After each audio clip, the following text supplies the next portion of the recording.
Welcome back, ladies and gentlemen. I renew my special thanks to all of you, distinguished guests, for your lovely patience. We will now commence the session at hand. Our session is United Towards a More Inclusive Society. Please welcome our distinguished speakers and panelists, and they are Her Excellency Alex Boyd-Knight, Speaker of the House of Assembly from Dominica.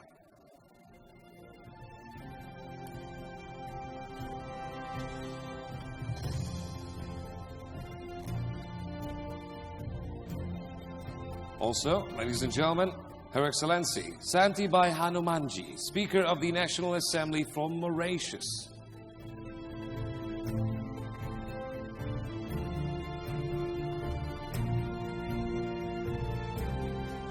Also, ladies and gentlemen, Her Excellency Onsari Garti, Speaker of Legislature Parliament from Nepal.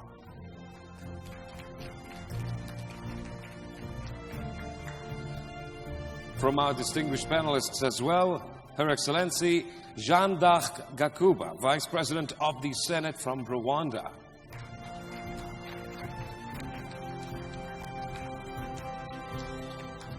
And Her Excellency Edith Mendoza Fernandez, Presidenta del Parlamento Andino from Bolivia.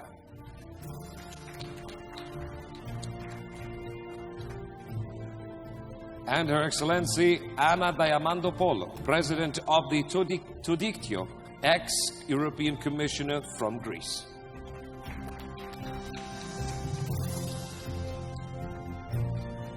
Ms. Pomzile Mlambo Nguka, Executive Director, UN Women. Also, Dr. Dubravka Simonovic, United Nations Special Rapporteur on Violence Against Women, its causes and consequences from Croatia.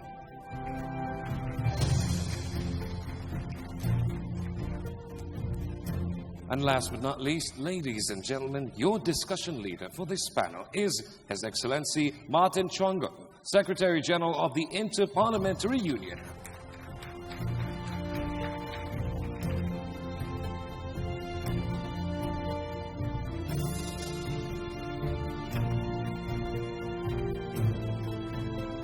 Ladies and gentlemen, with all introductions aside, let us watch together a short video to know what this session is all about.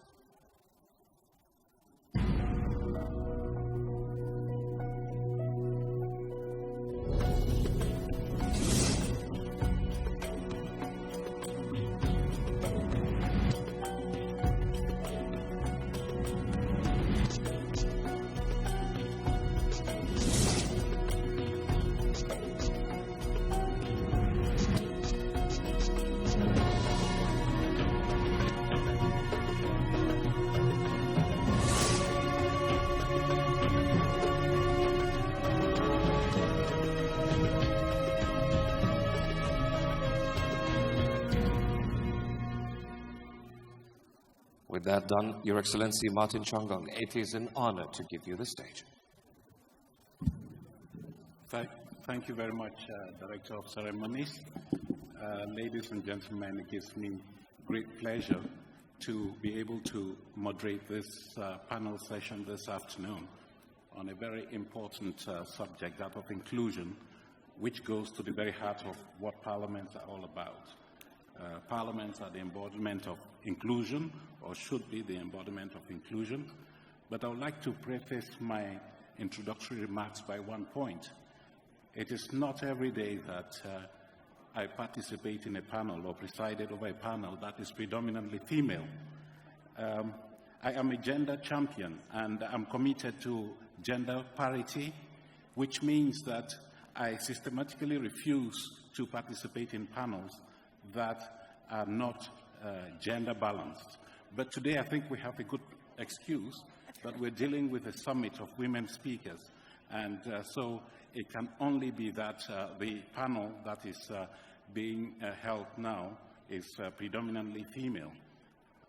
I want to make the point, however, that when we talk about gender equality, inclusiveness, it is not business for women alone. It is a business, a common endeavor for men and women who have to work in solidarity and complementarity.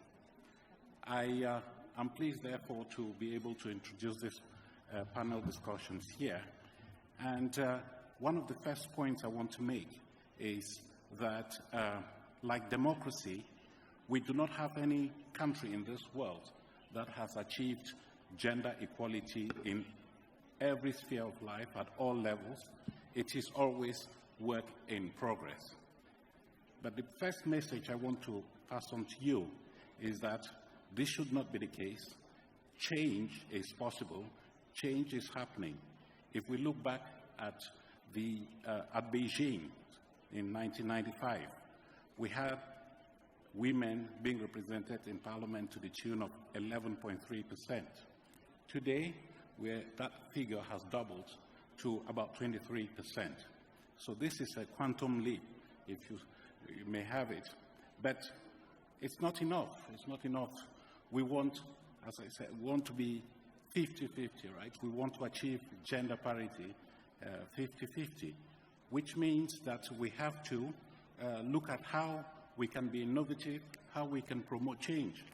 When I say how we, I am referring mainly to the women leaders sitting here, leaders of their parliaments, because it is within your ability, it is within your powers to effect change in society so that we can master the political will that is necessary for effecting that change. So one message is change is possible, and you have that bounden responsibility for making that change happen. The second point I want to make is that when we're talking about gender equality, we are talking about three main priorities. One, women's rights have to be protected and respected fully, which means that women should be able to have control over their own destiny. They should be empowered to realize their full potential as human beings. Women have to be promoted in leadership positions, which means they have to be represented in decision-making bodies, in parliaments, for instance. Then, it's not enough for them to be in parliament. It is also important for them to exercise quality leadership when they're in parliament, which means that we're talking about gender-sensitive parliaments. Parliaments, you parliamentarians, have the duty to create an environment in parliament that allows for women to realize their full potential as leaders. It is important. I think this morning when we were having the roundtable of women speakers, the point was made that the environment in parliament should be family-friendly, for instance. Women, parliamentarians, should be given opportunities in the key committees in parliament to be able to participate meaningfully in effective the change that we want. So if we agree that these are the main requirements for gender equality, the three main priorities, then what we require is leadership, commitment, and commitment that is translated into legislation and translated into policies and resources for promoting gender equality in society. And as I said at the beginning, it is not for women alone to do this. Men have to be involved full scale. There should be a partnership among women themselves. There should be a partnership between the media and women, between civil society and women, if we stand any chance of effecting the change that we want. So it is possible to do this. And I was going to make a presentation at the very end of my panel. However, during the preparatory session we had out there, some members of this panel suggested that I say a few words about a study that we released recently, because they want to address the issues that are in that study. And that study was on sexism, sexual harassment, and violence against women parliamentarians. I start by saying that we went into this because we discovered that violence against women parliamentarians had become very prevalent, had become very pervasive, and very often people shied away from talking about it. Why are they shying away from talking about it? It is because it affects the elite, people who in society are best able to defend themselves, the leaders. If it can happen, if violence, sexism can happen against women, who are politicians, senior members of society? What about the ordinary woman in the streets? So this is a very serious matter that we have to address. And when we dug into it, and I produced the report in October, I have never been that popular in the media. I don't know how many interviews I've given to the media to explain the findings of this study. And we realized, we had a small sample of just 55 members of parliament from across the various regions of the world, from some 39 countries, just to sound out how they felt about this. And the first thing we realized was that 1 in every 3 women reported being subjected to some form of violence, some sort of harassment or sexism. And then when we went into what forms this violence, this sexism took, we realized that the most prevalent form of violence against women politicians was psychological violence. Intimidation, threats of rape. Many women mentioned threats to their families, using the cyberspace to intimidate them. Some 81% of the women who were interviewed said this was what they were subjected to. Then others said they were subjected to harassment, sexual harassment and sexual violence from their male counterparts. Others said that they were subject to other forms of violence, physical violence, being assaulted in parliament or outside parliament by those in authority or people who are not in authority. And then the other form of violence that they pointed out was economic violence, depriving women of resources, damaging their property, for instance, to reduce their ability to compete on the political level with men. Then we said, how are parliaments responding to this disquieting phenomenon? We realized that indeed parliaments are aware of this, and many of them are tackling the issue. We saw, for instance, that many parliaments, not enough anyway, were saying, or actually have put in place codes of conduct that prohibited sexism, violence against women, at least in the parliamentary environment. We saw others had adopted policies and procedures within the House that made it, or rather, made people frown on the acts of violence against women or sexism, for instance. But this is not enough. We need to be more robust. Parliaments have to be more robust in tackling this issue. Because, as I said at the beginning, it is an issue that may has the potential to deter women from participating in political life. If they know that in the morning they're going to go out there and be subjected to all sorts of violence and intimidation, they're not going to want to participate in politics, which is a pity. So we realized that more often than not, the women who were subjected to this type of treatment were from the opposition. They tended to be young women. They tended to be women from minority groups, for instance, and generally they were targeted because many of them are militants on issues of rights, women's rights, and the acts that are perpetrated against them were intended to deter them from pursuing these militant factors. So, if I may just round up here, what is required is robust, stringent laws, legislation that frowns upon and represses acts of intimidation and violence against women, including women politicians. We want parliaments to promote internal policies that provide for a secure environment.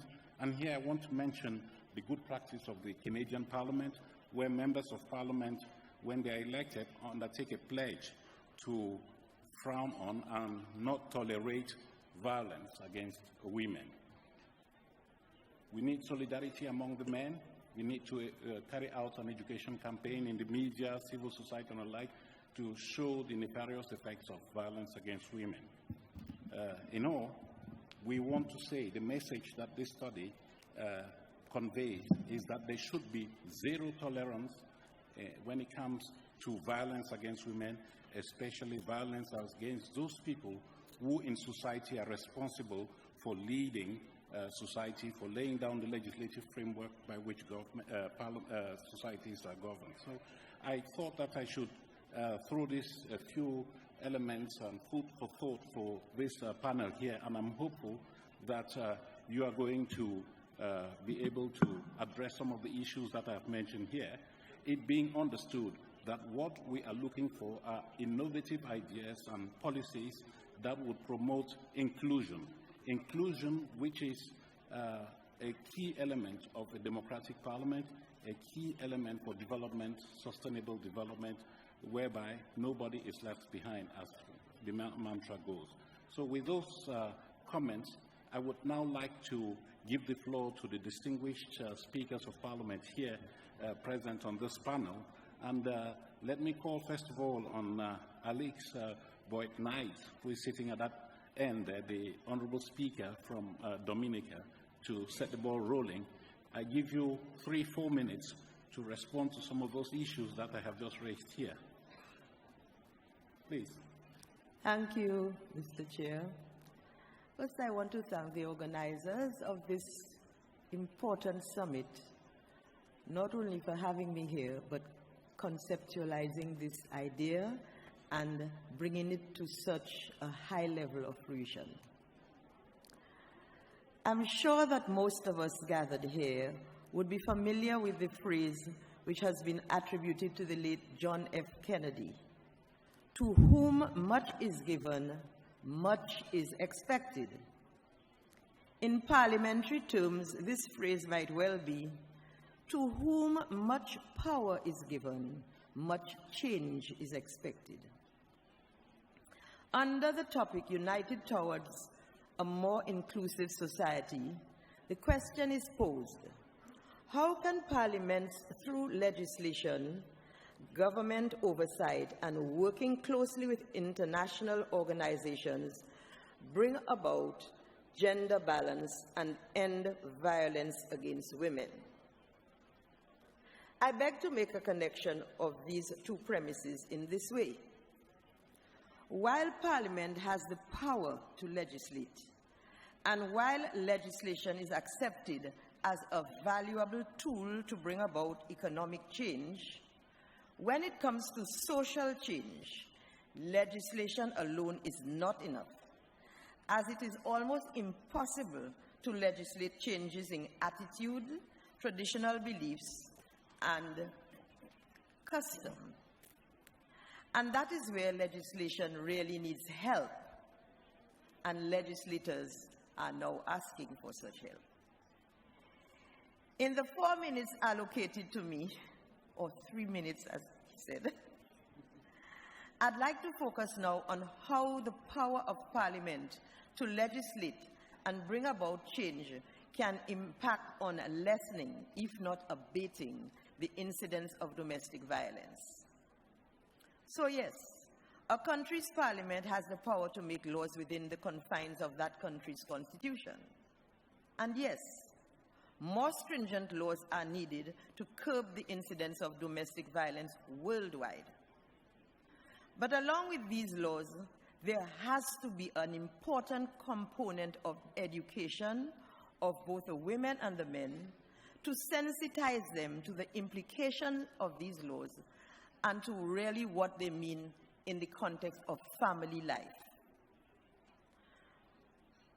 But I ask your consideration here that I speak about the country with which I am most familiar, Dominica, and to bring forth an issue that, as an advocate for women's rights, I brought up over and over again for many years in Dominica.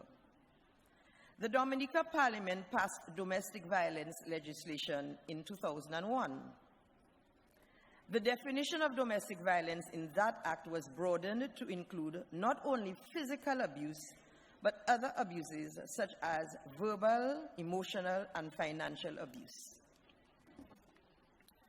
But like most legislation, there were flaws and omissions, particularly in the role of the police and other state institutions, which impinged on the efficacy of the act.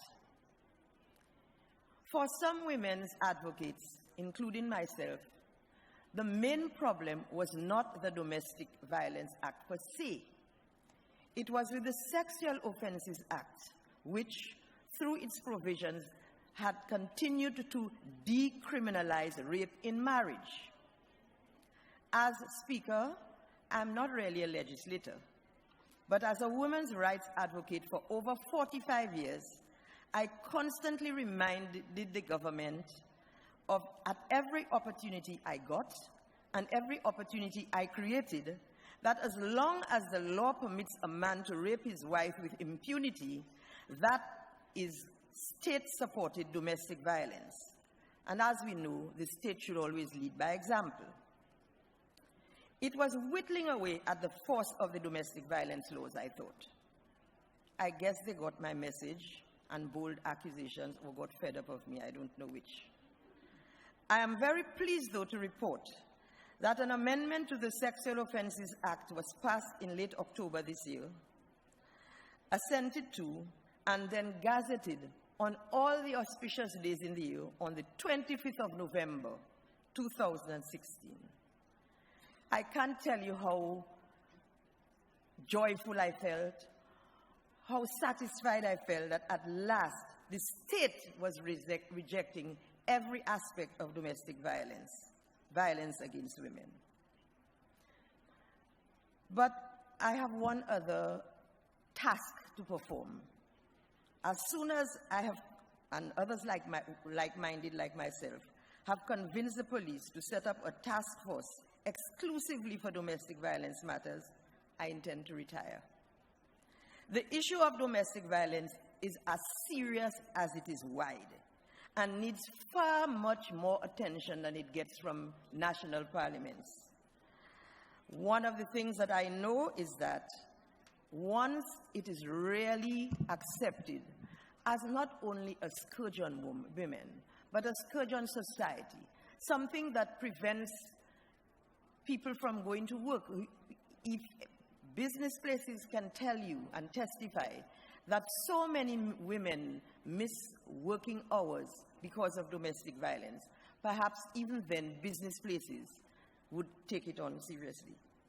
Even the pastors, the priests, and the religious persons, they offer prayers and they offer sympathy, but it's not enough. We want tangible support for this scourge that the world faces, especially with women.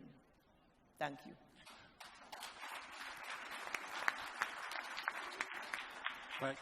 Thank you very much, Honorable Speaker. You have introduced a very interesting notion, state-supported violence.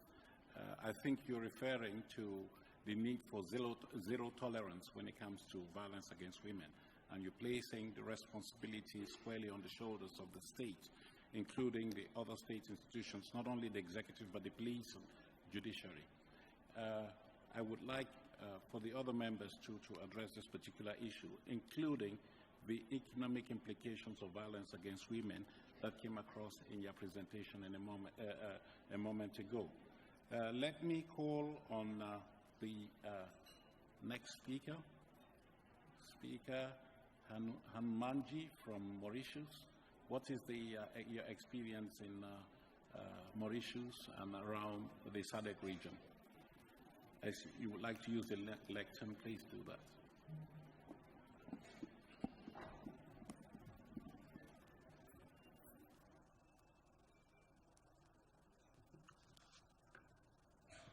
I don't think Her Excellency Dr. Amal Al-Kabezi is present in the room, but yet I can recognize the President of the IPU, Mr. Chaudhry, the Secretary General of the IPU, who is our moderator today,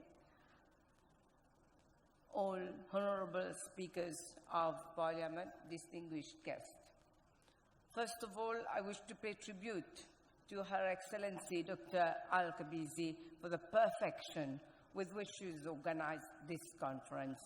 It is visible that the preparation has been minute and that each detail has been thoroughly looked into. I wish, therefore, to express my gratitude to her and to the people of the UAE for the generous reception given to us.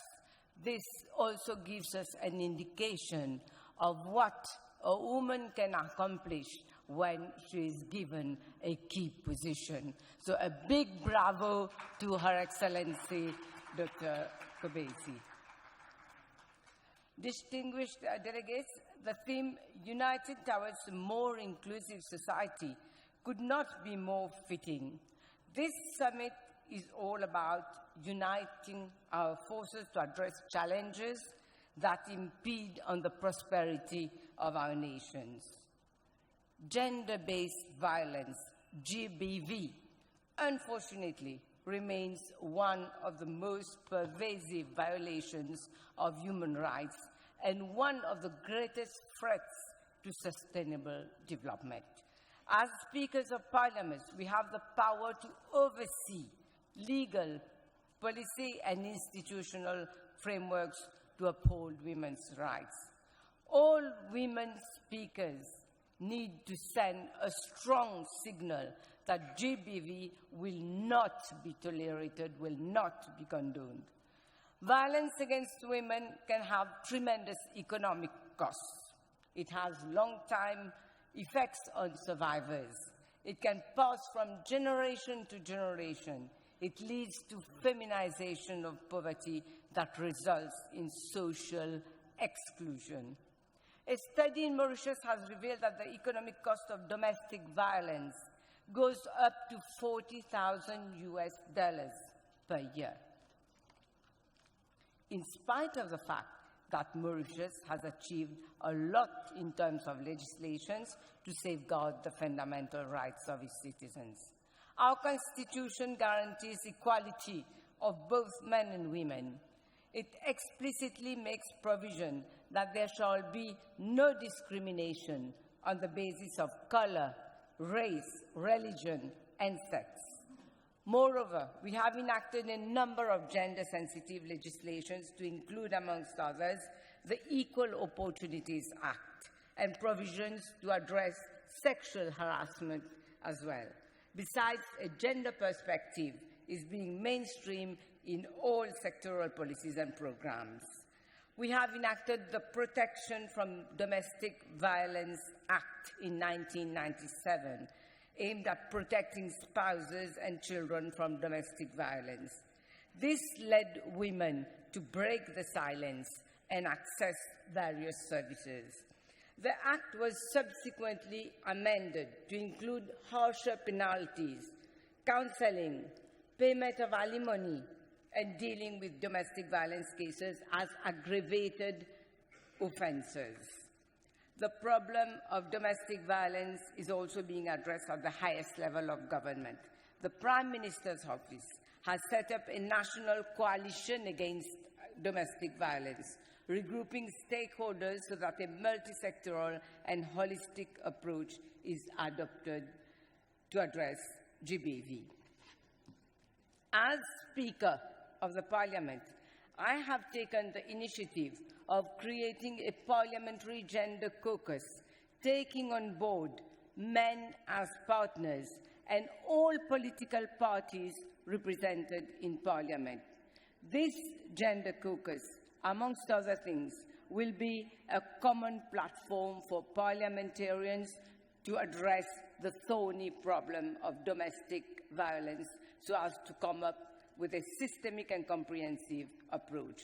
I am of the opinion that most of our policies and programs have been designed without analyzing the root of the problem.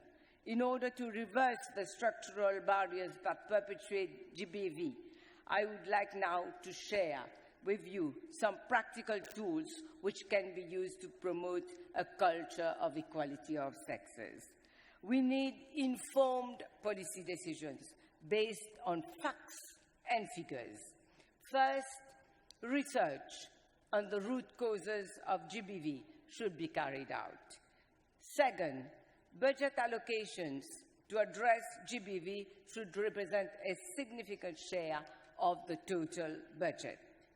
Third, media institutions should play their role more effectively through infusing key messages into social consciousness which impact positively on norms, behaviors, and mindsets. Fourth, gender equality and women's empowerment issues should be dealt at macroeconomic level through women's economic empowerment, fairer access to productive resources, greater representation of women in the public, private, local, and national decision-making instances. Fifth, policies for the rehabilitation of perpetrators should be designed so that they can ultimately become advocates to put an end to all forms of violence against women. Last but not the least, men and boys should be valued and recognized as partners to address the gender dimensions of human rights. Distinguished delegates, as Speakers of Parliament, we must lead the challenge to close prevailing gender gaps, respond to the cries of survivors of violence, and restore women's dignity. I firmly believe in the revitalization power of unity to work for a better planet we all yearn for. Let us all here present today pledge to be persistent in our actions. Thank you for your attention.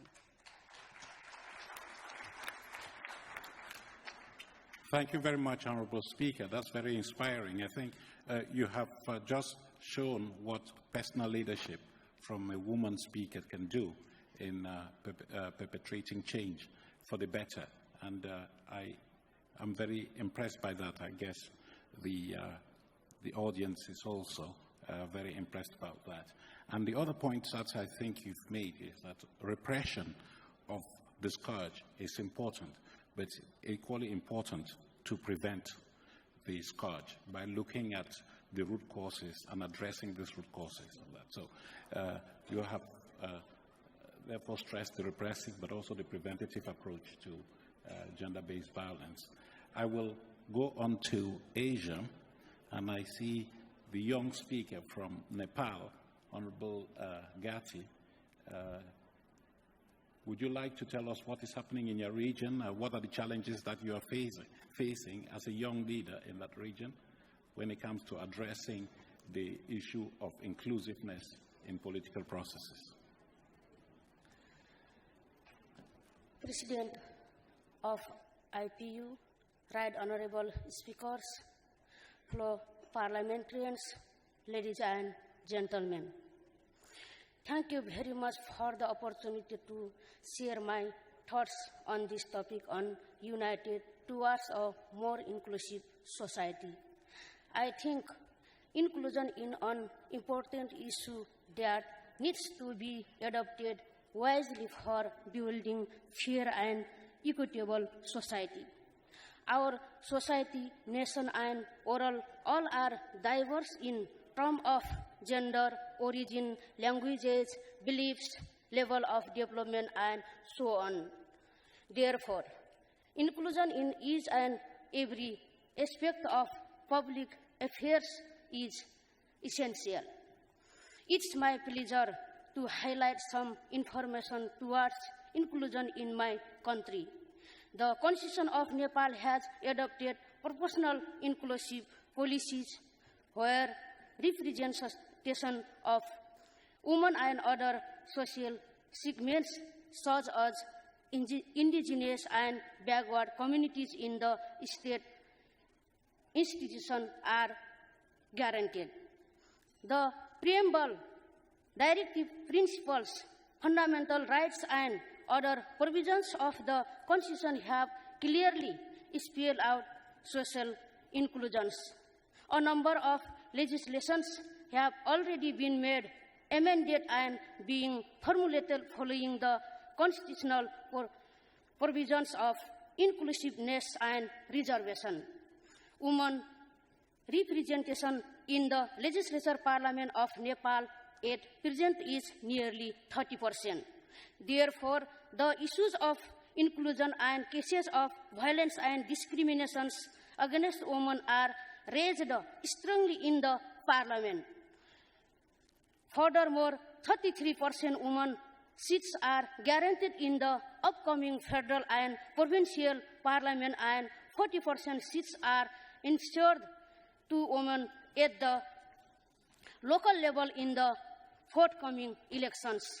Therefore, provisions of inclusion and reservation are being effective means for empowering women and other backward communities in terms of number, raising their voices, and removing discriminations in the society. Nepal is a signatory state of the UN Convention on the Elimination of All Forms of Discrimination against Women. The Parliament has already passed the laws against domestic violence, laws against sexual harassment, and laws against with changes targeting elimination all forms of violence and discrimination against women. We have 2 parliamentary committees having jurisdictions of women issues, and human rights are overseeing cases of violence against women and other issues of gender discriminations. We have a National Women Commission, constitutional body, and other social segments-related commissions with constitutional mandates for making state structure more inclusive and empower each and every sections of the Nepalese society. All these constitutional and legal instruments have contributed to encourage and improve social inclusion in the parliament and other state structures. However, despite these constitutional and legal provisions of inclusiveness and reservation, overall situation of women is still behind than the male gender. Therefore, we have realized that we need to work further to improve overall situation of women and some other social segments of the country as a whole. Finally, as a woman speaker, I also observe that women are still far behind in compared to our male colleagues in many parts of the world and in my own country too. Therefore, I hope we share our commitment that we would be with the spirit of international community to work more for maximizing social inclusion and women empowerment in our country and beyond in the days to come. Thank you all. Thank you, Madam Speaker. I believe that the fact that in recent years Nepal has had to refound its legislative structure and provisions has allowed for the very progressive policies that you mentioned in your presentation. Thank you very much for that. And I think that we all agree that much still has to be done, but the foundations are already there. And I encourage you to pursue your efforts very stringently. Let me go on to Jeanne d'Arc Gakuba. Vous allez parler en français ou bien en anglais? Bon, c'est à vous, mais je comprends que la situation au Rwanda est très progressiste en matière de promotion de l'égalité entre hommes et femmes. Est-ce que vous pouvez nous dire comment vous avez pu réussir la percée de la représentation des femmes au Parlement, où vous détenez le record mondial? Merci beaucoup, monsieur. Je voudrais d'abord remercier Madame la Présidente du Parlement de ce pays, ainsi que le gouvernement, ainsi que l'IPU et toutes les personnes qui ont participé à la préparation de ce sommet. Alors, à propos du sujet qui nous est donné, je dirais que vraiment pour construire une société inclusive, ça demande avant tout d'avoir une volonté politique forte, un leadership qui est visionnaire, une démocratie qui permet la participation des hommes et des femmes dans la gestion des affaires de l'État. Alors, pour le Rwanda, pratiquement, c'est un pays qui, après 1994, était dévasté par le génocide contre les Tutsis Et nous avions perdu plus d'1 million de vies, plus de 3 millions de personnes déplacées et même réfugiées. Et les institutions étaient complètement par terre. Il fallait tout reconstruire. Alors, pendant toute une année, entre 1998 et 1999, les leaders du Rwanda, je veux dire les politiciens, avec les personnes âgées, avec les représentants des églises, les hommes et les femmes, les membres des partis politiques qui n'ont pas participé dans le génocide, ils ont réfléchi sur la survie de la nation et l'orientation à prendre. C'est ainsi que parmi les grandes décisions qui ont été prises, nous notons avant tout l'unité et la réconciliation de tout le peuple rwandais pour éviter les violences cycliques, la démocratie, le développement économique, aussi un développement inclusif qui fait intervenir à la fois les hommes et les femmes dans les affaires de l'État. Alors, de par là, nous avons élaboré une constitution qui stipule clairement dans ses articles, notamment l'article 10, que parmi les principes fondamentaux qui régissent le Rwanda, il y a dedans la justice sociale et l'égalité des genres, si bien qu'au moins 30% des postes de prise de décision doivent être occupés par les femmes. Évidemment, pour y arriver, il fallait mettre en place des mécanismes qui pouvaient aider pour réussir, à la fois pour identifier les femmes, pour les former, pour faire l'advocacy, mais aussi pour créer en elles la confiance, parce qu'il faut changer complètement la mentalité. Alors, en plus du ministère du genre et de la promotion de la femme, qui émet les politiques et les programmes, nous avons aussi le Conseil national des femmes qui est structuré de la base jusqu'en haut. Donc, à partir du village, nous avons les membres du comité du Conseil de la femme jusqu'au niveau national. Et puis, nous avons aussi l'Observatoire du genre qui oblige les institutions, à la fois dans le gouvernement et même dans le secteur privé, à respecter les principes de l'égalité des genres. Enfin, au niveau du Parlement lui-même, nous avons un forum des femmes parlementaires qui mobilise et qui milite pour que toutes les lois votées au Parlement soient sensibles au genre. Nous avons aussi un bon nombre d'hommes qui font partie du forum des femmes parlementaires, mais qui n'ont pas le droit d'être élus comme président ou faire part des comités, mais qui quand même participent dans la prise de décision au niveau des priorités, au niveau de la sensibilisation des autres hommes pour contribuer et pour aussi faire comprendre à toute la population et à toutes les institutions l'importance de faire participer les femmes. Alors, parmi les lois les plus importantes que nous avons votées, et c'est important, nous avons par exemple voté une loi sur la propriété. Ça veut dire que les hommes et les femmes ont des droits égaux sur la propriété. Ça veut dire 50% hommes et femmes. Nous avons voté une loi sur les libéralités et la succession, et cela fait que la femme peut hériter à la fois chez ses parents et dans la famille de son mari. Nous avons aussi voté une loi qui punit les violences faites au genre, les violences faites aux femmes, et aussi une loi qui protège les droits des enfants contre toute forme d'abus. Il y a aussi une loi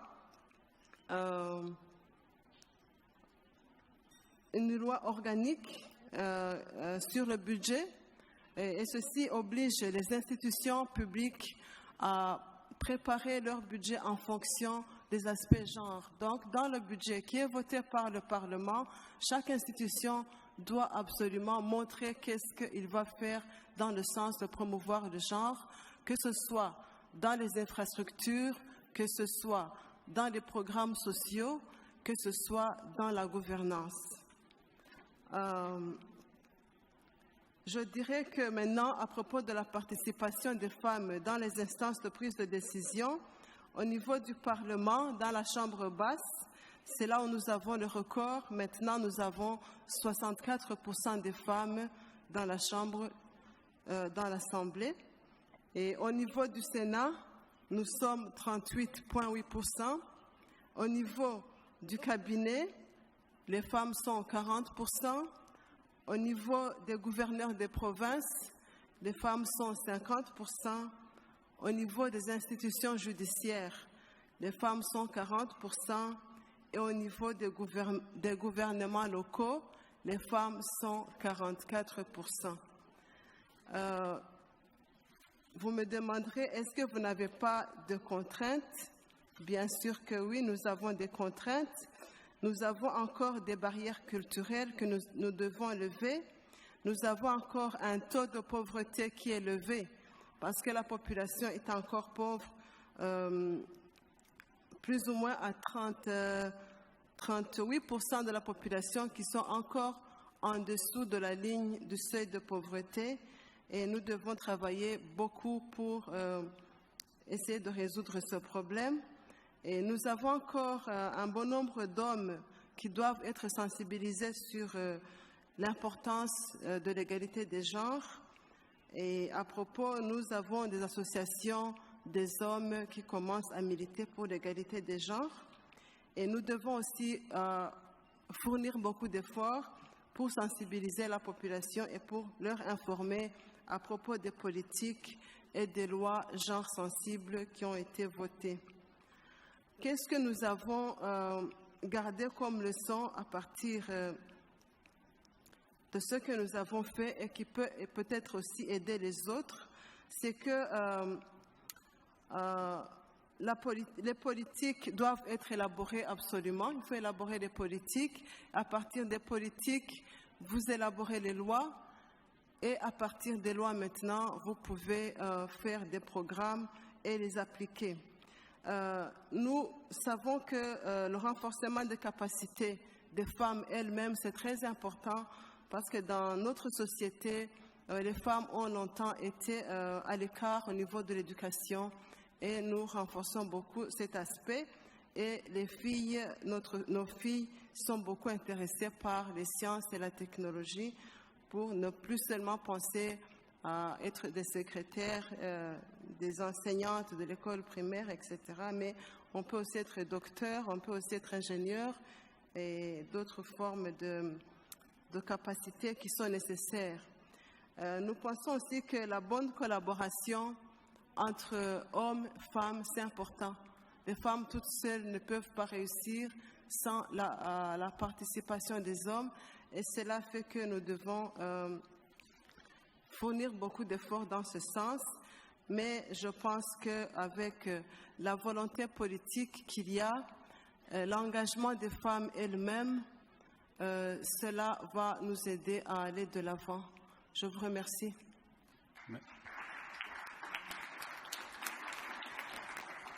Merci beaucoup, Madame la Présidente. Vous avez fait état d'un certain nombre de mesures innovatrices. Je vois que pour ce qui est des indicateurs au niveau de la représentation des femmes au gouvernement, le Rwanda se porte bien.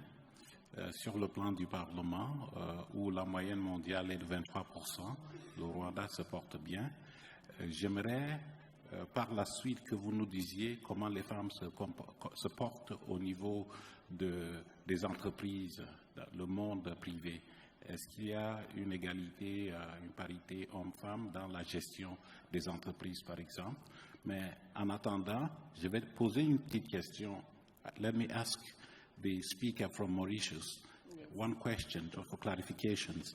She said, the Rwandan speaker said that in Rwanda they have a women's caucus, which is a misnomer because it should be a gender caucus since they have men in there. Yeah. In Mauritius, you have a caucus. Does it include men?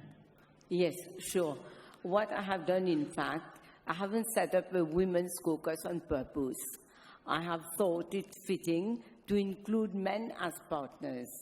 In fact, what I have done is that the Gender Caucus is a common platform for parliamentarians of all political parties represented in Parliament, whether they be men or women. Okay. Thank you very much. The Rwandan example, I think, can be likened to the Nepalese example, where in the context of post-conflict reconciliation, the politicians have been given the opportunity to create a new legislative framework that is proving its worth in those two countries in terms of women's representation. Let me go on now to the speaker from the Indian Parliament, who happens to be from Bolivia, and where Bolivia has achieved 50% representation of women in Parliament. I think you are number 2 or number 3 in the world today, Bolivia, in terms of women's representation in Parliament. How did you do it?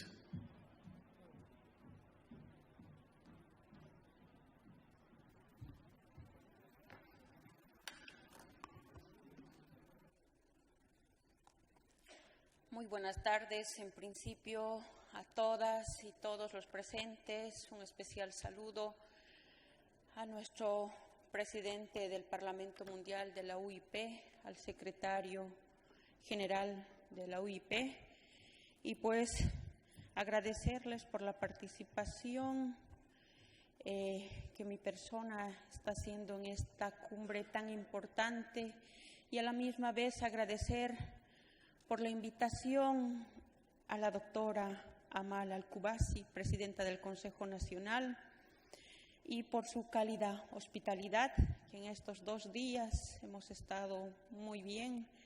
Y pues, si estamos acá reunidas es para dar solución a los desafíos que estamos enfrentados, todo el mundo, todas las mujeres, niños, hombres, todos los actores del planeta.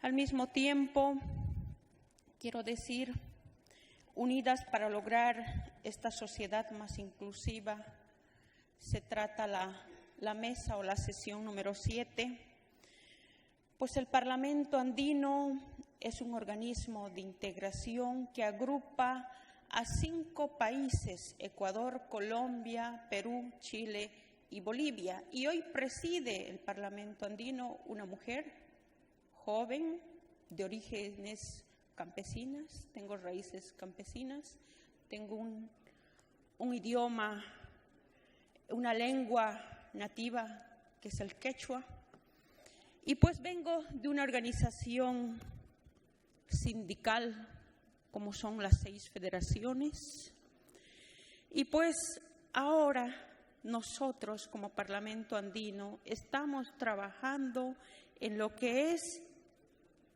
las buenas prácticas, trabajamos en la armonización de las leyes, y es preocupación de la región andina lo que ocurre en todo el mundo, en todos los países.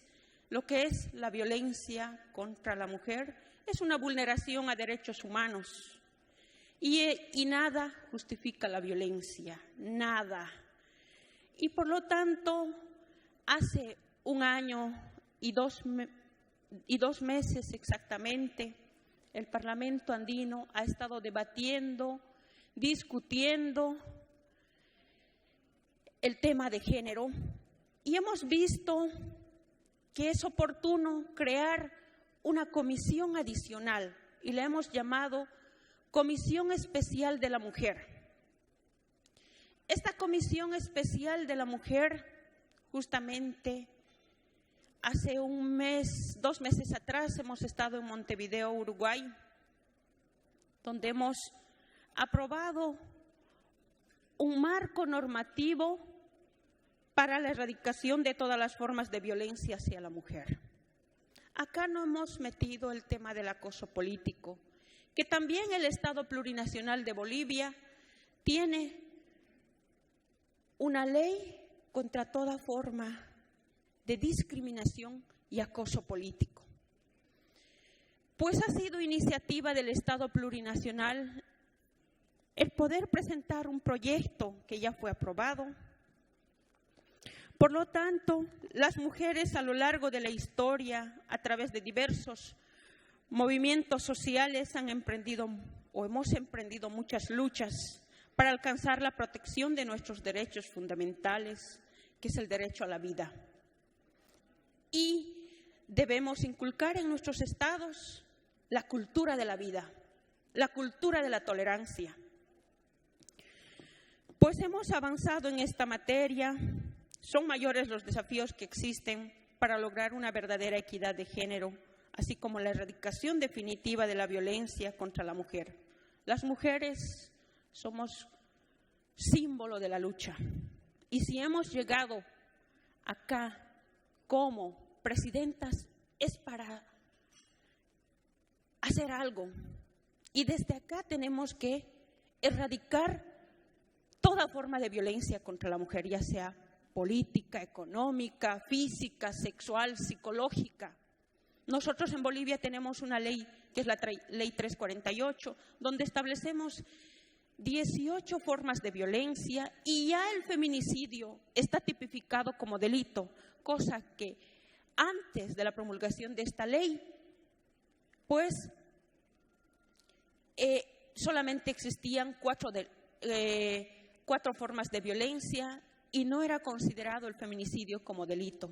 Pero hoy en día, gracias a los avances estructurales del Estado plurinacional y al Gobierno central, pues hemos podido tener mayor participación las mujeres en la Asamblea Legislativa Plurinacional y somos el segundo país después de Ruanda. Tenemos leyes, tenemos decretos. Nada, si nosotros, las mujeres, no actuamos o no hacemos prevalecer nuestros derechos, ninguna ley, ninguna normativa va a erradicar la violencia contra la mujer.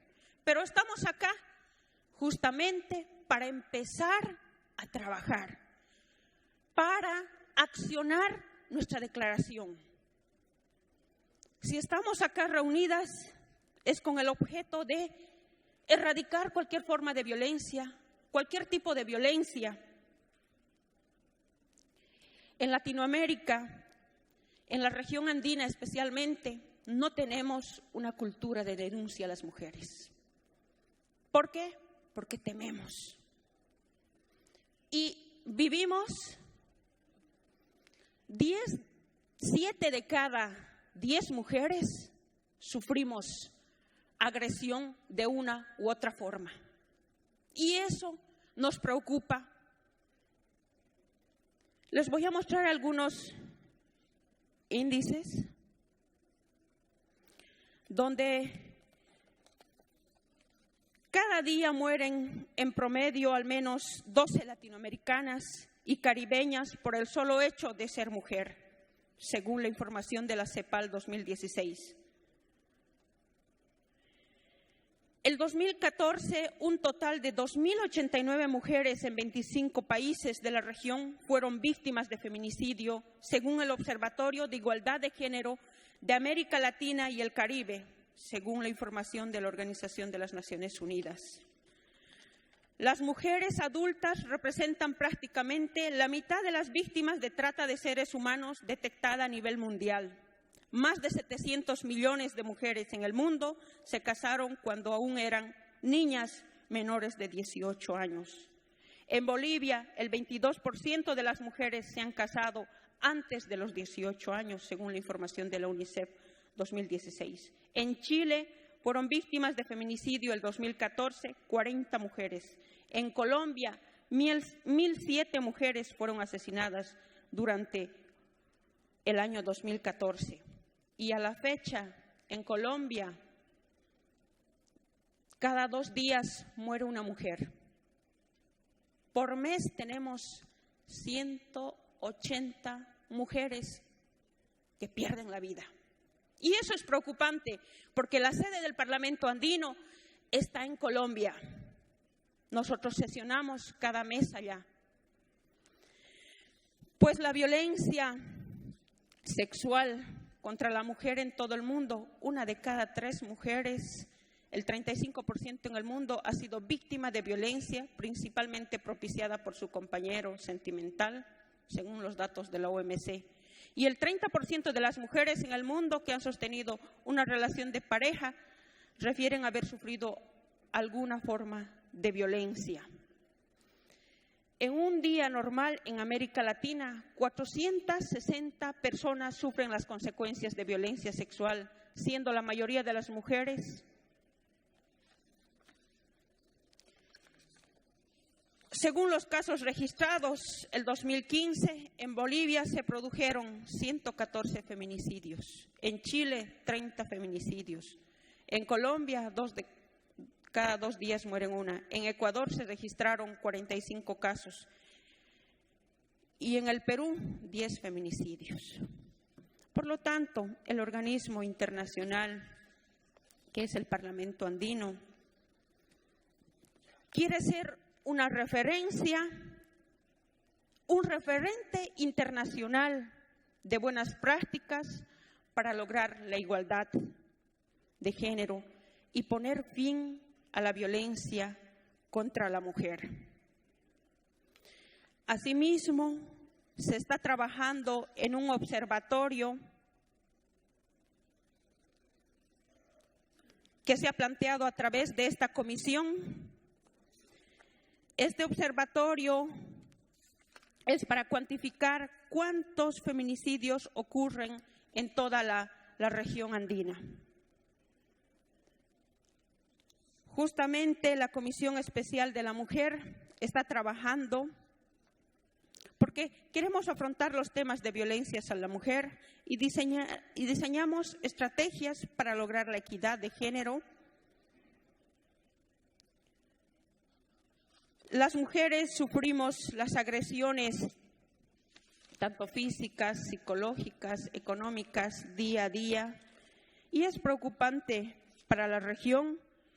Y pues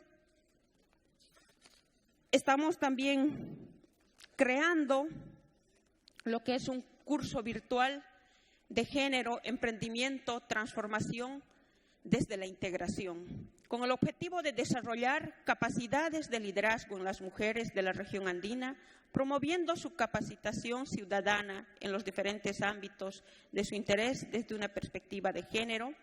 Tenemos los módulos. Va a estar dividido en 4 módulos.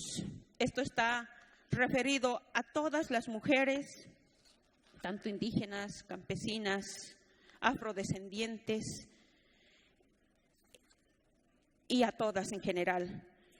Este observatorio que les mencionaba, regional, se va a hacer una plataforma a través de la cual se realizará periódicamente la recolección sistemática de información relacionada con los delitos de violencia hacia la mujer en la región andina, con el fin de ofrecer a los usuarios un acceso directo a las estadísticas, leyes, organismos no gubernamentales e instituciones estatales dirigidas a vigilar y proteger los derechos de las mujeres en Bolivia, Chile, Colombia, Ecuador y Perú. El Parlamento andino ratifica el compromiso y la gestión parlamentaria a favor de la integración de nuestros pueblos, la cooperación interinstitucional de la participación ciudadana, con el propósito de aportar a la solución de los problemas que aquejan a la comunidad andina, ya que día a día las mujeres del mundo realizamos grandes esfuerzos de paz y desarrollo de nuestras ciudades.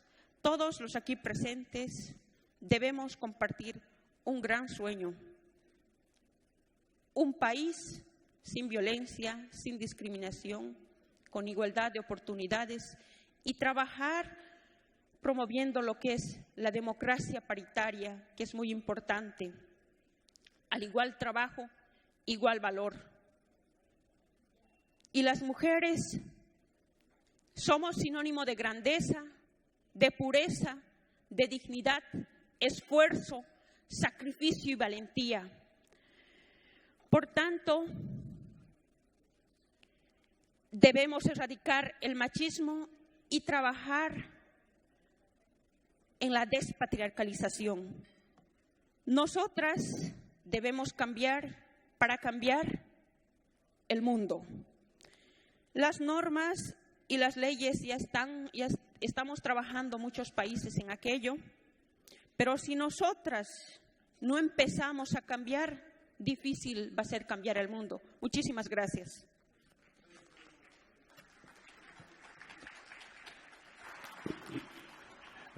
A very impassioned appeal for cross-national action to address the burning issue of violence against women. Previously, we heard of country-level activities, and now we have moved on to the international scene, and we've seen what interparliamentary cooperation can do in terms of harmonization of legislation and action to address a common issue. I would now like to invite the audience kindly to follow a short video message from the Executive Director of UN Women, Phumzile Nguka. Congratulations to the Federal National Council of the United Arab Emirates, and congratulations to the International Parliamentary Union for hosting the 11th Conference of Women Speakers. UN Women enjoys a strong relationship with the IPU. We always appreciate being involved in the deliberations of women speakers and deliberations of parliamentarians.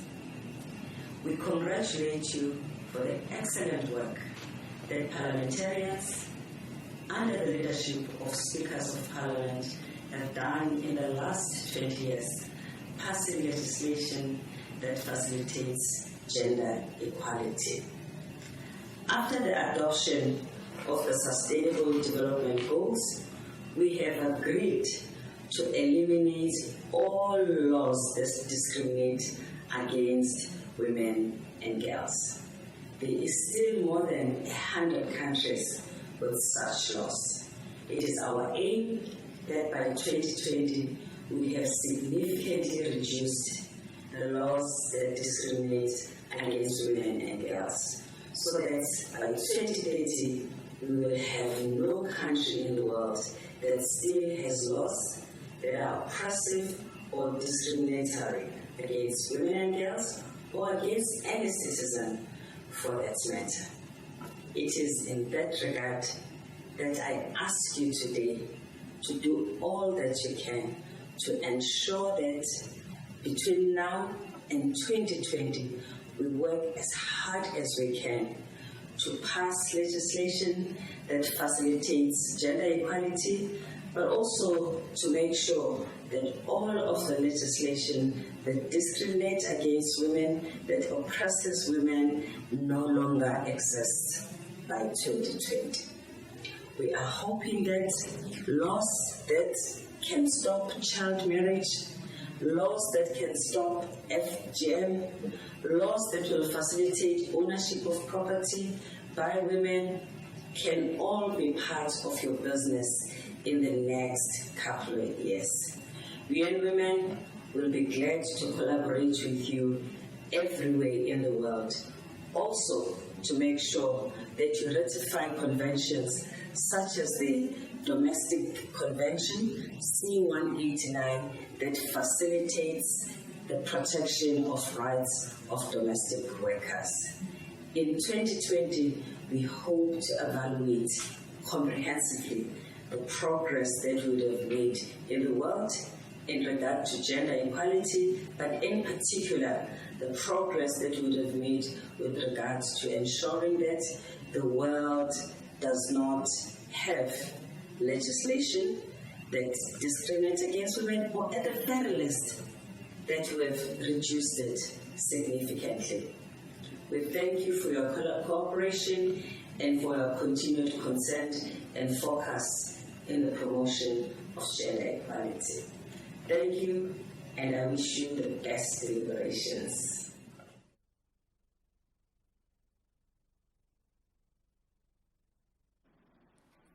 Can you hear me? Yes. You've heard the woman. She set a timeline of, if I heard very well, 2020, 3 years or 4 years from now. She expects women leaders of parliament to work towards far-reaching legislation that addresses discrimination, that works towards gender equality, addresses violence against women, including FGM, female genital mutilation. I believe that our work is cut out for us.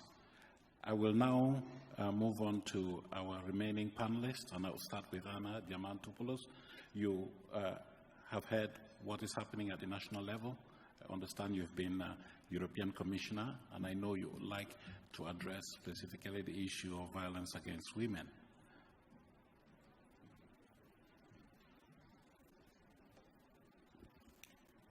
I would like to thank the IPU and the Federal National Council of the United Arab Emirates for this invitation. I would like to share with you all my feeling that something nice is happening in Arab Emirates. I have the feeling that a peaceful revolution concerning the gender equality and the role of women is taking place here. So I would like to congratulate Dr. Amal for her role and for her inspiration, and you all for this excellent organization.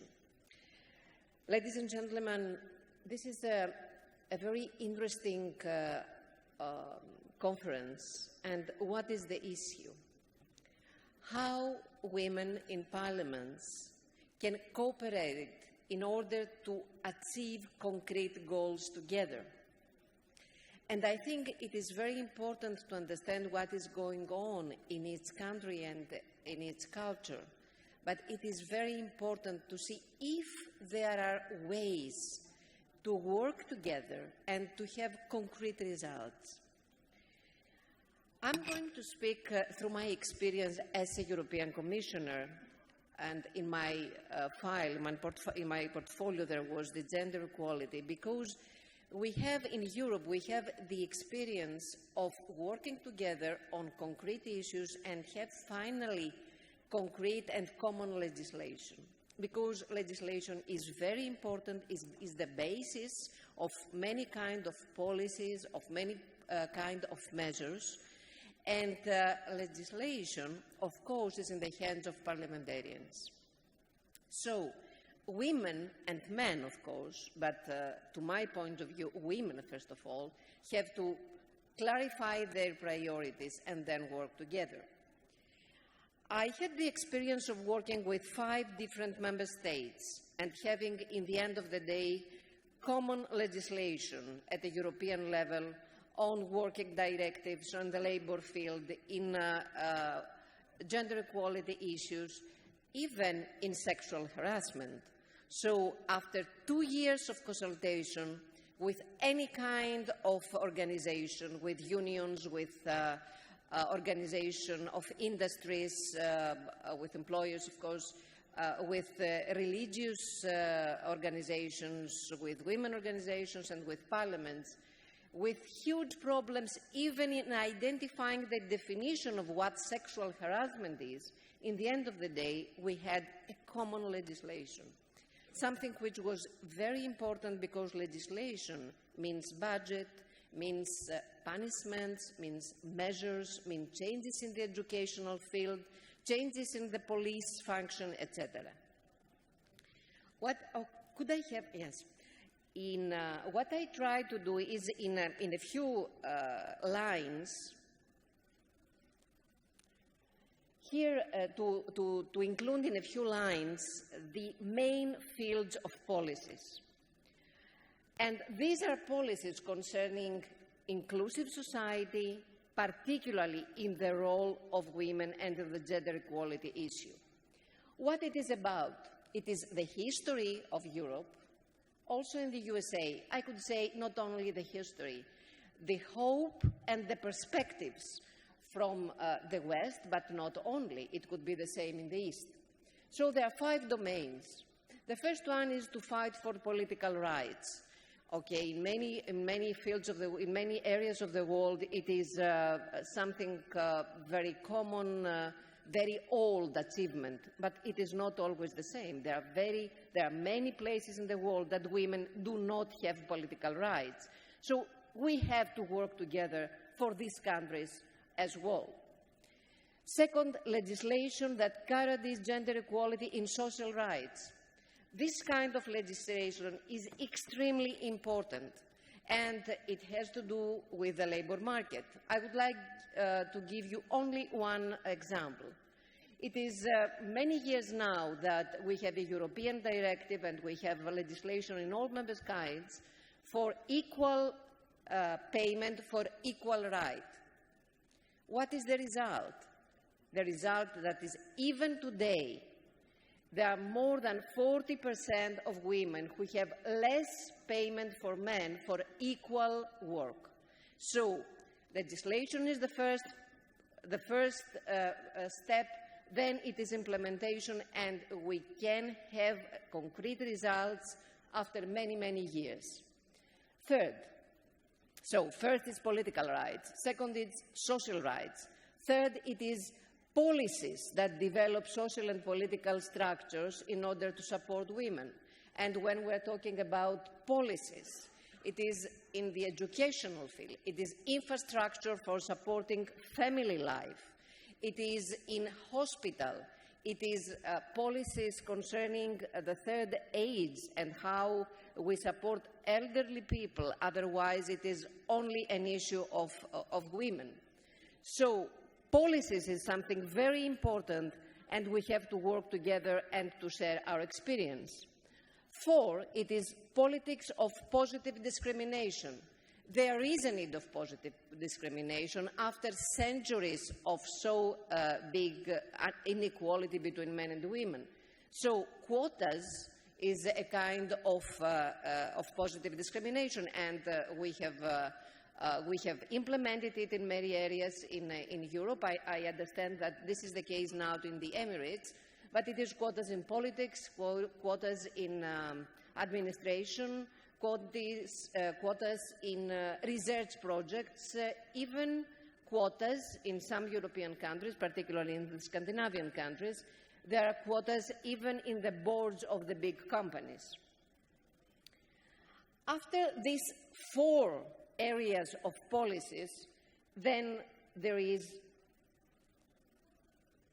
the examples, the women, the champion women who had their own drive, and they have given live examples. We can see these women everywhere, in Asia, in Africa, in Europe, in all fields, in politics, astronauts, Marie Curie, a very famous scientist. So what we see, that if there is legislation and concrete policies, women can manage everything. And we see exactly the opposite, that if there are champions, champions can change the society and they can achieve everything. So this is the right combination. Legislation, social legislation, policies, positive discrimination, and women who really make the difference. Is it enough? No, this is not enough. And this is what we understood. The General Secretary has already given some points of the survey concerning the sexual harassment or harassment against women parliamentarians. So this is scaring.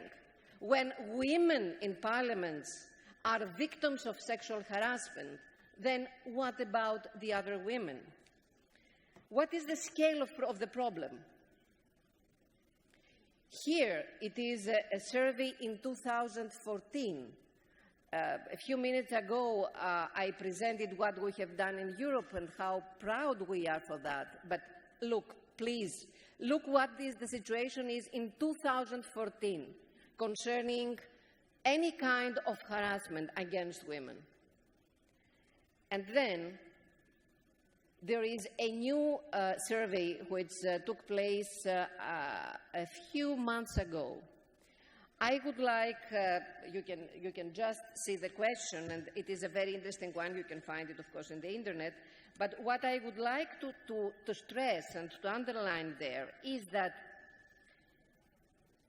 1/4 of people, men and women, think that sexual intercourse without consent can be justifiable, which is, again, scaring, taking into account the work which has been done in schools, in education, in media, in politics.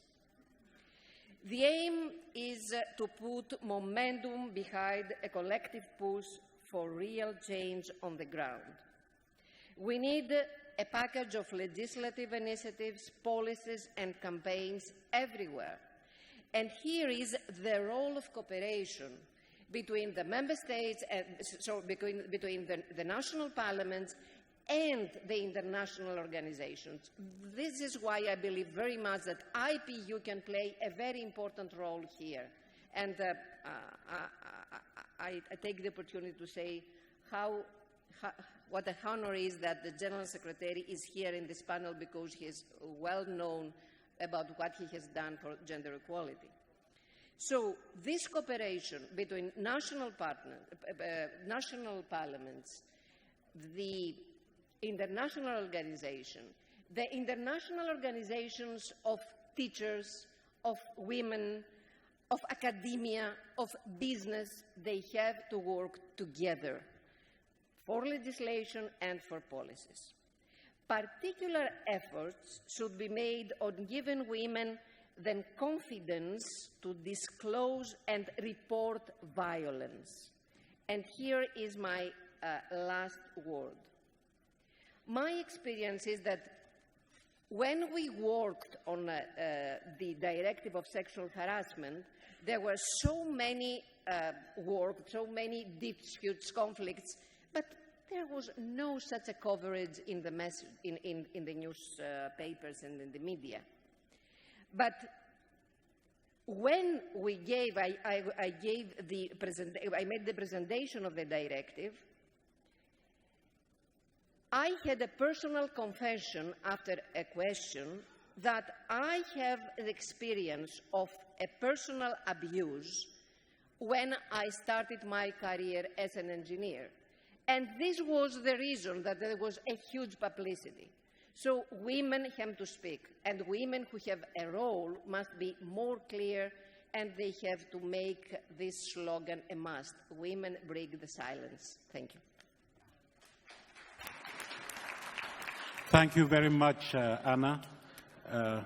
We've heard from another person speaking from the international point of view. We have our last but not the least panelist, Mrs. Simonovic, who is UN Special Rapporteur on Violence Against Women. We just heard the Executive Director of UN Women speak from the point of view of the bureaucracy of the UN. Now, as an independent observer from the outside, how do you see things? Over to you. Thank you. Your Excellencies, ladies and gentlemen, speakers and members of the Parliament, and all of you present in this room. Let me begin by thanking Dr. Amal Al-Kubashi, first woman speaker of Federal National Council of United Arab Emirates, and Mr. Saber Chaudhry, President of Inter-Parliamentary Union, for inviting me to participate in this very important global summit of women speakers of the Parliament, and to contribute to this panel from the angle of my mandate. My mandate is an independent mandate, Special Rapporteur on Violence Against Women, its causes and consequences, and I am appointed by Human Rights Council. This mandate was established in 1994 in order to integrate violence against women into United Nations Human Rights Agenda, and also to provide recommendations to states on the measures at national, regional, and international level to eliminate violence against women. I do conduct country visits, and during country visits I have possibility to meet with high-level officials from the government, with representatives of non-governmental organizations, independent institutions, but also with parliamentarians. From the start of my mandate, I have visited South Africa, Georgia, Israel, State of Palestine, and Argentina. And in all those states, I have discussed with members of the parliament what are key issues related to violence against women and what should be key recommendations. And I do have reports with recommendations, and I hope that Interparliamentary Union will follow up the practice that was done with respect to CEDAW committee's recommendations and transmit those recommendations to parliamentarians in order for us to see how to achieve concrete results. I am also entrusted to produce thematic reports on violence against women, and my predecessors did significant number of such reports. I have presented my plan of work, and recently I have presented one report on femicides, and in my working plan I am planning to address violence against women in politics. And for that reason, this study presented today by Interparliamentary Union is extremely important, and I hope that my future report will be able to use what was up to now collected by IPU and follow with recommendations. And I also hope that members of the parliament, speakers that are present here, will cooperate with my mandate and that we can jointly put forward good recommendations that will be global one. So now if we look at title of this panel, United Towards a More Inclusive Society. And what is an inclusive society? It is certainly society in which no one is left behind. But what is more gender-inclusive society? It is society in which women, as a half of society, are not left behind, society without sex and gender-based discrimination and violence against women, society in which substantive equality between women and men has been achieved. Today, we are unfortunately still far away from achieving gender equality. We live in a world in which discrimination against women and violence against women and girls is normalized, and domestic violence is still taboo. It's happening behind the closed doors. So what should be done? What is the role of parliamentarians? What is the role of the whole society?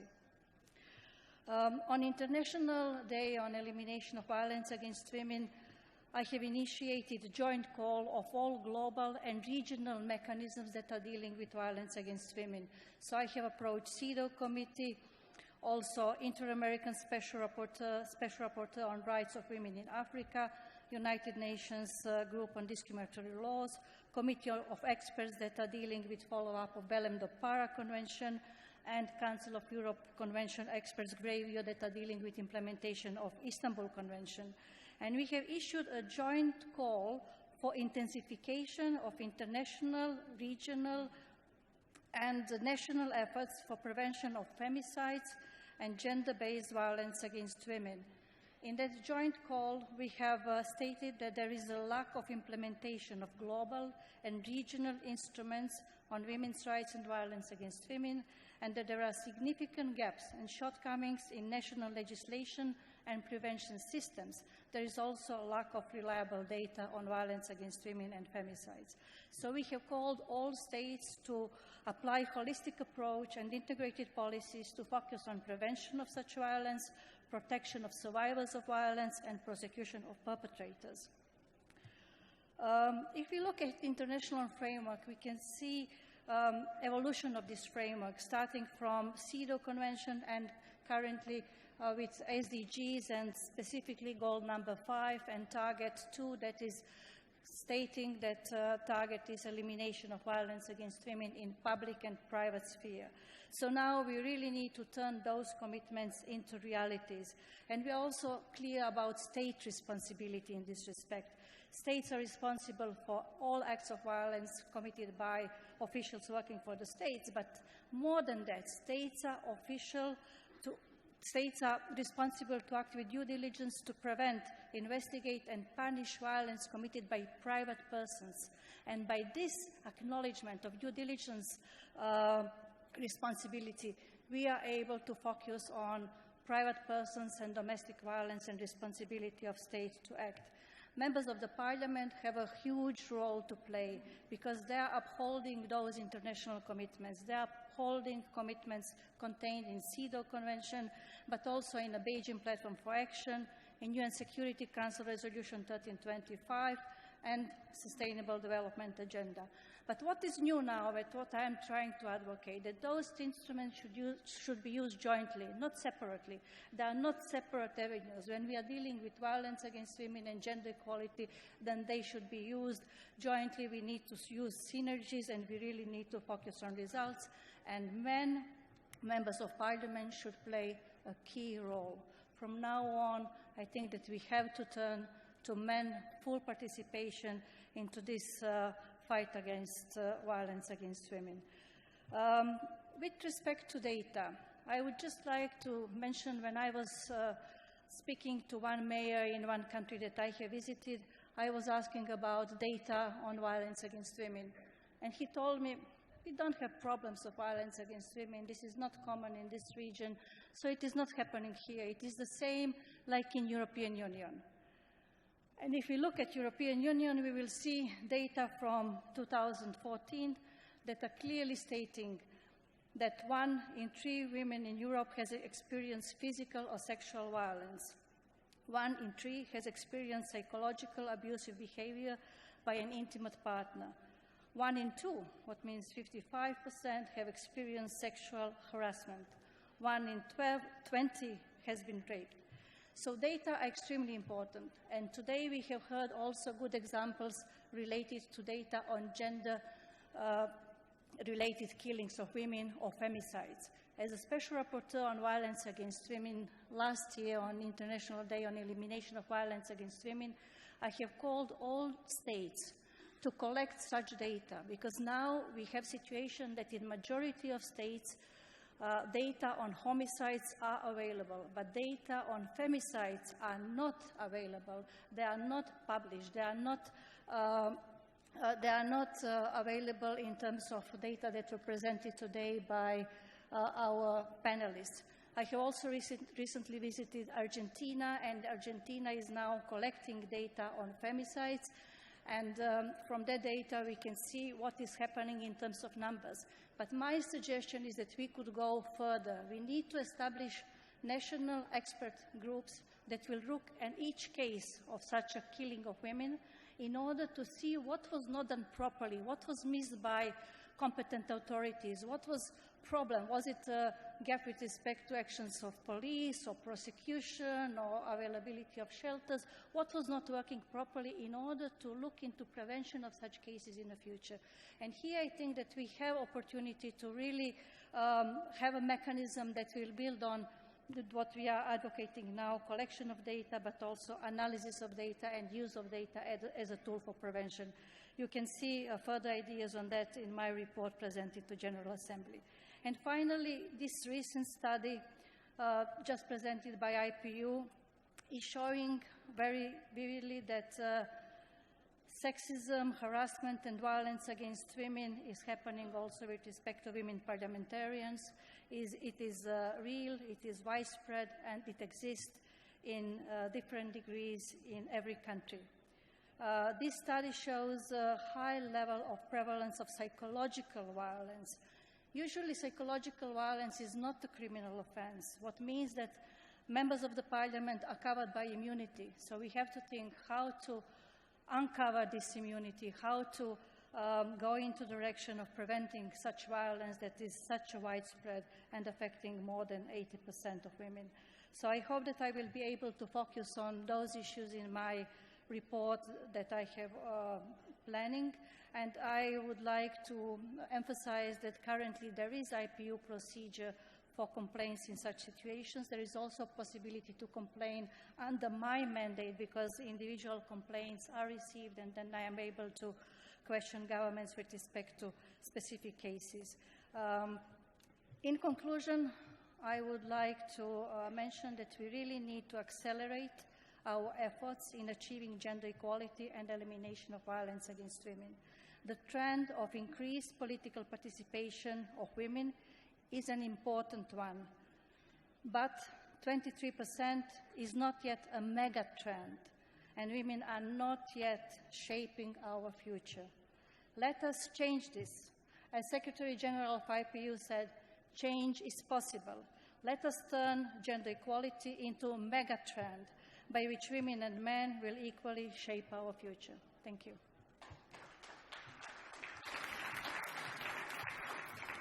Thank you very much, Dubravka. I look forward to robust engagement with you, and I would like to encourage the honourable speakers present here, as well as the other members of Parliament, to pay particular attention to your report, which I'm very grateful will reflect the views of the parliamentary community. Thank you very much. I know that we're running really late, but I would like to do justice to the audience that has been very patient with us, listen to our statements here. I would like to take a few questions from the floor for the panelists, very brief questions. And I do understand that Vano Eldegard from Norway wanted to say something, or you wanted to ask a question to the panelists. Please. And I would like to give the floor, to be able to give the floor to a couple of gentlemen in here. Okay.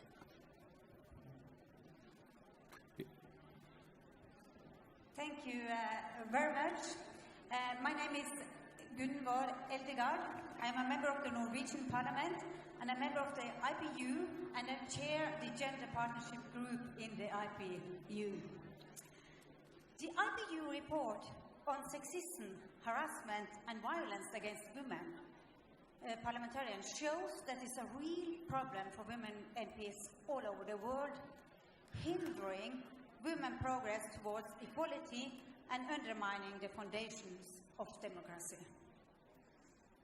I believe it's important that we all go back and discuss this issue in our own parliament and discuss it with our male colleagues.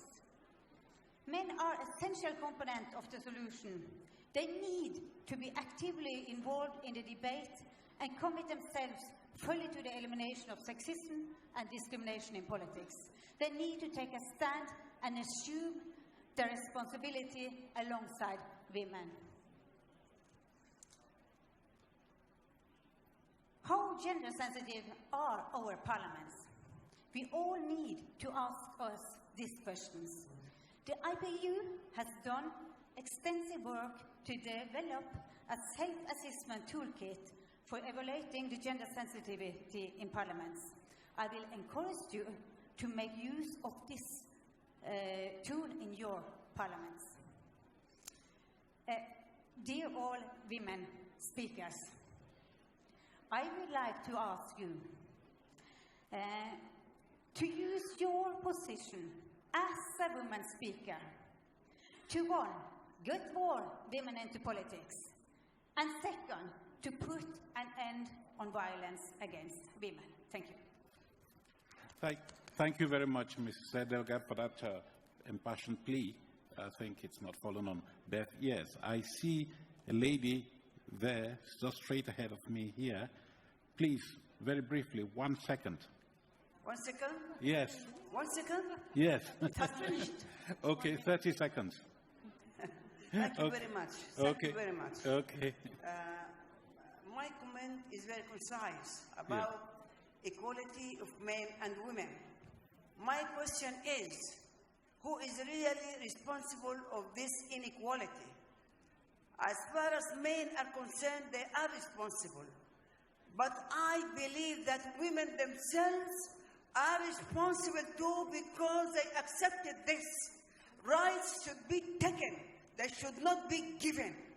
I think I am a parliamentarian of Pan-African Parliament and of my own parliament. And I think words and awareness by just giving lectures is no longer there of any use.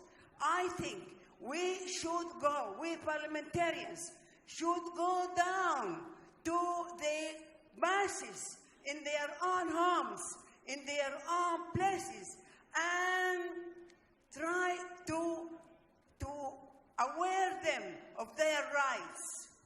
Try to make them take their rights. And women are very clever in doing this, because I believe in my country, in the Sudan, as far as those are concerned, everybody is equal. But the implementation of the law is not there. Just to deceive us, they invented something called the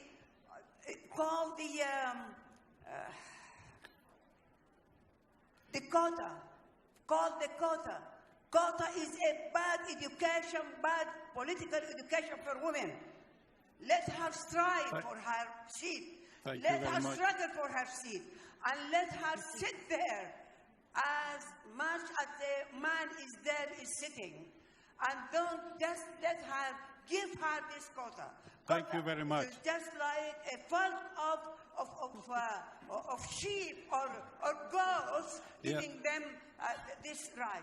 Thank you. Thank you. I want to end my brother. I want to end. You are an African, but I'm African. I have spent all my life saying this. Take your rights. Take your rights. Take it, because nobody's going to give you your rights. Thank you. I would very much like to give the floor to a gentleman. The men have been challenged here, I think, saying that we are dealing with a multi-stakeholder endeavor here, which means men and women working hand in hand. If you allow me, I would like to call on a gentleman. And if I don't see any hand from a gentleman, it means that they don't agree with the approach that has been proposed. Okay, I see none. So let me give the floor to the lady behind the gentleman there. Please, be very brief, please. Thank you. I would like to ask Madam Speaker from Rwanda in regard of budgeting for gender equality. Can she give us an example for that? Okay. Madam, you will use your 1 minute to answer that question about gender budgeting, gender responsive budgeting, how that budgeting, l'élaboration des budgets favorables aux genres. So you use your 1 minute to answer that question. One last question from the floor. Yes. Good evening. My name is Tatiana Timova. I represent the Organization for Economic Cooperation and Development, OECD. First, I would like to say that what an honor it is to be here with the distinguished audience and the IPU, and so big thanks to the United Arab Emirates. Just to mention that at the OECD, we are looking at the issue of gender equality in public life as an enabler for inclusive growth. And we have recently adopted a recommendation on promotion of gender equality for inclusive growth. Hence, my question to the distinguished speakers is to see if we can work collectively on finding examples of demonstrating impact of greater representation of women in parliaments and in leadership positions. Is this something that we can collectively commit to actually build a case and to really show the impact for the global community? Thank you. Thank you. Thank you very much. That's very specific. I will turn to the panel. Let me ask the speaker from Rwanda to answer that specific question about how Rwanda has rolled out gender-responsive budgeting. Je vous remercie en français, beaucoup. Oui. Oui, je vous remercie beaucoup, spécialement l'honorable qui a posé cette question. Nous avons constaté que le pays a beaucoup fait au niveau des politiques et des programmes liés à la gouvernance et aux affaires sociales, mais il y avait toujours un problème au niveau de la répartition du budget par rapport à l'égalité des genres. Alors, le Parlement a voté une loi organique qui oblige les institutions nationales à préparer le budget annuel par rapport aux besoins liés aussi au genre. Et concrètement, par exemple, si vous êtes le ministre des Infrastructures et que vous décidez qu'il y aura la construction des routes, il faudra prouver dans le budget si vraiment la construction de la route va répondre à un problème lié au genre. Par exemple, est-ce que la route va faciliter la femme pour accéder au centre de santé, pour accoucher là-bas? Est-ce que la route va faciliter la femme pour accéder au marché, pour écouler ses produits? Ou est-ce que la femme va profiter de la route pour accéder à l'eau potable, etc. Ça, c'est juste un exemple, mais comme tout le budget est toujours voté par le Parlement, les institutions passent régulièrement devant la commission du budget pour expliquer exactement. Et si ce n'est pas vraiment visible, l'institution ou le ministère ou n'importe quelle organisation, il retourne en arrière pour aller analyser son budget et l'orienter en fonction des besoins des femmes et des hommes dans tel district ou dans telle région. Je vous remercie. Merci beaucoup, Madame la Présidente. Je propose que vous nous fassiez parvenir une note sur la budgétisation au Rwanda afin qu'on puisse la transmettre à la personne qui a posé la question, si ça ne vous gêne pas. Je vois enfin un monsieur qui se signale pour intervenir. 1 minute. Thank you. 1 minute. You needed a response from Amin for the comments that my colleague gave. I will say that women do complement men in any way. The rights, yes, they are taken, not given.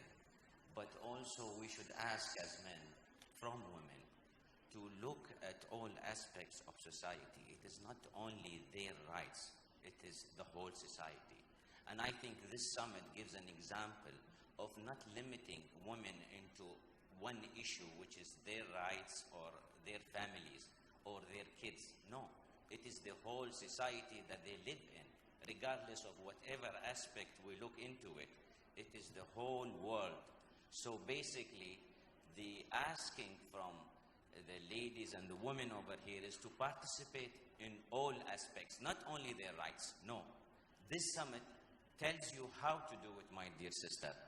This summit gives you the empowerment to say that we are part of this world. It is not our right only as women. It is our right as society living together, complementing each other. Thank you.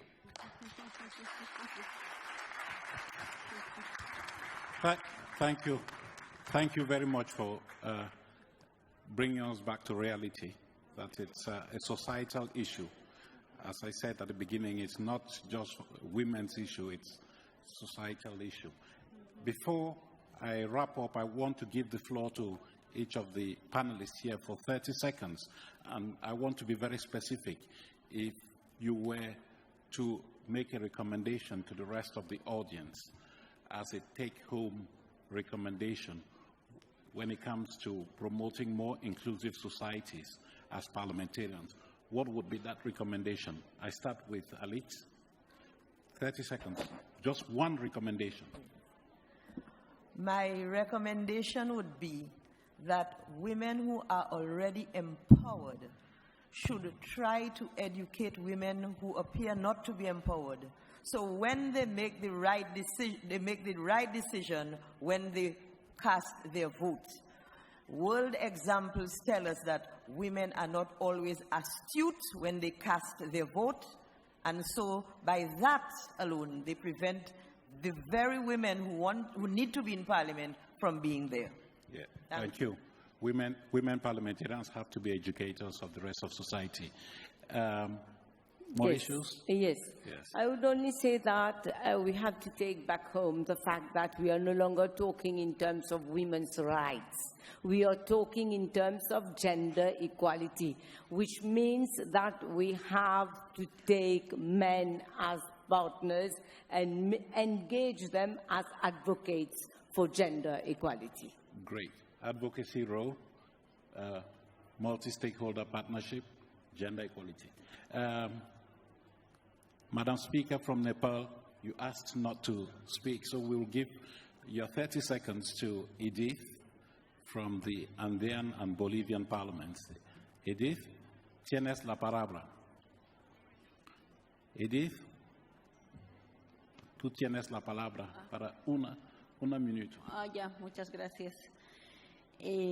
Referente a la recomendación que puedo hacer, unidad más unidad, vamos a lograr el futuro que queremos. Hoy es la vecina, la amiga. Mañana pueden ser nuestras hijas, nuestra esposa. Debemos trabajar. Este debate no ha concluido. Es más bien un inicio a la acción. Ya que la violencia contra las mujeres es también el resultado o la consecuencia de las faltas de políticas de reducción o la eliminación de la pobreza, políticas de empoderamiento en el campo social y político de las mujeres, la falta de oportunidades y condiciones. Las mujeres debemos trabajar en la despatriarcalización con el único propósito de construir el vivir bien a partir del aporte de hombres y mujeres, porque somos los actores de la violencia y no, al matar a una mujer, no vemos el futuro de nuestros hijos o de esos hijos que quedan sin madre. Por lo tanto, reflexionemos. Tengamos la cultura de la vida. Muchas gracias. Thank you very much. You're focusing on fighting violence against women as a means to achieving gender equality. Dubravka, 1 minute. Thank you. I think that framework of this conference that is looking into future, biotechnology, going to Mars and so on, is really showing us that we should not go there with such awkward issues like violence against women and gender inequalities. I think that it is right for our societies to change this, to change it now. And with respect to question posed about a greater number of women and does it necessarily result in more gender equality? It is not always the case, because we need to see that women and men in the parliament do understand what gender equality is, and that they share their views and they work jointly on achievement of equal rights and enjoyment of such rights. So if this is not shared by all the members of the parliament, we are not having results, because when women are denying, for example, some measures that are giving good results, just saying this is not acceptable, then they need additional explanation why, for example, such measures should be seen as acceptable. I would like briefly to say quotas are established in CEDAW Convention as possibility to accelerate advancement of women. They are not mandatory. So it is possibility to use quotas and to have accelerated advancement of women. And this is something that is needed and used by many countries with good and positive results. So I think it is like a car, new, better car that you can use, or you can have your old car and not use it. So it is a decision of everyone to make. And in this context of new technologies, we need to see what is proper use of quotas. Thank you.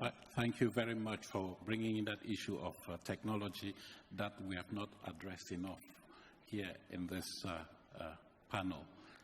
Anna? Women must not be any more the exemption, because they have proved that they can do everything. So massive participation of women everywhere. Thank you. That's great. I would not be doing justice to this panel if I tried to summarize the discussions here, because they've been very rich. But I just want to remind ourselves of the title of this panel, which was United Towards More Inclusive Societies, which assumed that our societies are already inclusive, and we just want to scale up our efforts to achieve greater inclusiveness for the betterment of society as a whole. And unity, when you talk of united unity, you're talking of multi-stakeholder endeavors. You're talking of all of us coming together to fight for a common goal. And a lot has been said during this meeting about men and women getting involved, the media getting involved, civil society getting involved. In fact, everybody. We've been talking about complementarity, we've been talking about solidarity, and we've been talking about collective action. So it is something that all of us have to do. And I'm reminded of what I think the Sudanese lady said, that we should ask the question about who is responsible. But I don't think we should stop at who is responsible. We should look at who and how can we be part of the solution. And again, it's everybody. It's a societal issue. A lot has been said about the good practices that are out there, the approaches that we need to take. Of course, Parliament has to do what it does very well, formulate legislation to govern all of these issues. But legislation is not enough. It has to be more robust. It has to be enforceable. But then there are other things that have to be done that parliamentarians as opinion leaders have to do in terms of advocacy. Your opinion leaders, you educate the society to make sure that there is zero tolerance, for instance, on violence against women. There is banishment of discriminatory practices and policies. You talked about education, which is important. You talked about, I think, Edith Mendoza from the Indian Parliament talked about online courses that are intended to educate the public. That is very innovative. And many people refer to the fact that you have to have repression, but you also have to have prevention. So it's, in a way, a carrot and a stick approach that you need to adopt here when you want to seek gender equality. And since I was saying that we need to be united, unity is not only within national borders. Unity is also between countries, between institutions, cross-nationally. And it's something that we have to do, and that calls for harmonization, the propagation of norms that the Special Rapporteur knows how to do very well with Anna. And so it is a big task for all of us, but I think that we're all agreed that it is important to promote gender equality if we want to have more inclusive societies, more just societies where no one is left behind. I would like all of us to put our hands together and give this panel a round of applause. Thank you for bearing with us. I hope that you found these discussions very useful. Thank you.